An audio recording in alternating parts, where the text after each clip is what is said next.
ದೇವಿಯವರು ಸಹ ಆಗಮಿಸಿದ್ದಾರೆ. ಅವರಿಗೂ ಸಹ ಸ್ವಾಗತವನ್ನು ಬಯಸುತ್ತೇನೆ.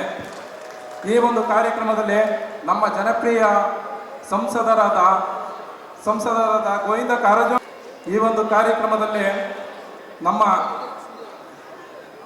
ಪಕ್ಕದ ತಾಲೂಕಿನ ಶಾಸಕರು, ಮಾಜಿ ಶಾಸಕರು ಮತ್ತು ನಮ್ಮ ಸಮಾಜ ಬಾಂಧವ SM ನಾಗರಾಜ್ ಅವರು ಕೂಡ ನಮ್ಮ ನಳಂಬ ಸಮಾಜ ಇರ್ಬೋದು, ವೀರಶೈವ ಲಿಂಗಾಯತ ಸಮಾಜ ಇರ್ಬೋದು, ಯಾವತ್ತೂ ಕೂಡ ನಮ್ಮ ಸಮಾಜವನ್ನು ಒಡೆಯೋದಕ್ಕೆ ಸಾಧ್ಯ ಇಲ್ಲ ಅನ್ನೋದನ್ನ ಈ ವೇದಿಕೆ ಹೇಳಕ್ಕೆ ಇಚ್ಛೆ ಪಡ್ತೇನೆ. ಆದಲ್ಲಿರ್ತಕ್ಕಂಥ ನಮ್ಮ ರಾಜಕೀಯ ಮುಖಂಡರುಗಳಾಗಲಿ, ಇಂದಿನ ಯುವ ಪೀಳಿಗೆ ಇದೆಲ್ಲವನ್ನು ಕೂಡ ಅರ್ಥ ಮಾಡಿಕೊಂಡು ಇವತ್ತು ನಮ್ಮ ಸಮಾಜಕ್ಕೆ ಶಕ್ತಿ ತುಂಬುವಂತ ಕೆಲಸವನ್ನು ಕೂಡ ಮಾಡಬೇಕಾಗಿದೆ.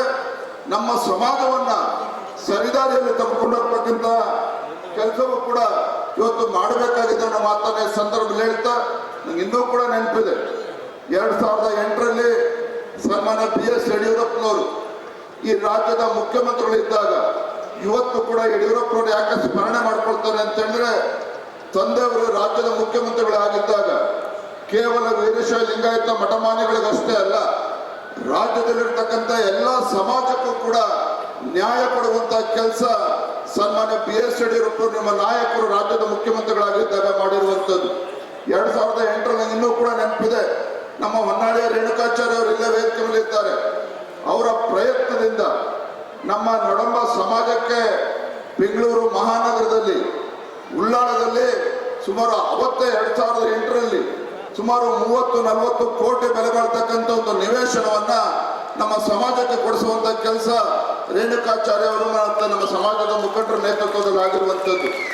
ಯಾಕೆ ಇವತ್ತು ಉಲ್ಲೇಖ ಮಾಡ್ತಾ ಇದ್ದೇನೆ ಅಂತ ಹೇಳಿದ್ರೆ, ನಾವು ನೀವೆಲ್ಲರೂ ಸೇರಿ ಒಗ್ಗಟ್ಟಾಗಿ ಇವತ್ತು ಸಮಾಜಕ್ಕೆ ಶಕ್ತಿ ತುಂಬುವಂತ ಕೆಲಸ ಮಾಡಿದಾಗ ಮಾತ್ರ ಸಮಾಜವು ಕೂಡ ನಮ್ಮನ್ನ ಒಪ್ಕೊಳ್ಳುತ್ತೆ. ಹಾಗಾಗಿ ಮತ್ತೆ ಇದನ್ನ ಪುನರುಚ್ಚಾರವನ್ನ ಮಾಡ್ತಾ ಇದ್ದೇನೆ. ಇವತ್ತು ವೇದಿಕೆ ಮೇಲೆ ಪರಮ ಪೂಜ್ಯ ಪುಷ್ಪಗಿರಿ ಮಠದ ಪರಮ ಪೂಜ್ಯರು ಇವತ್ತು ವೇದಿಕೆ ಮೇಲೆ ಆಸೀನರಾಗಿದ್ದಾರೆ. ಬಹುಶಃ ರಾಜ್ಯದಲ್ಲಿ ಸ್ತ್ರೀ ಶಕ್ತಿ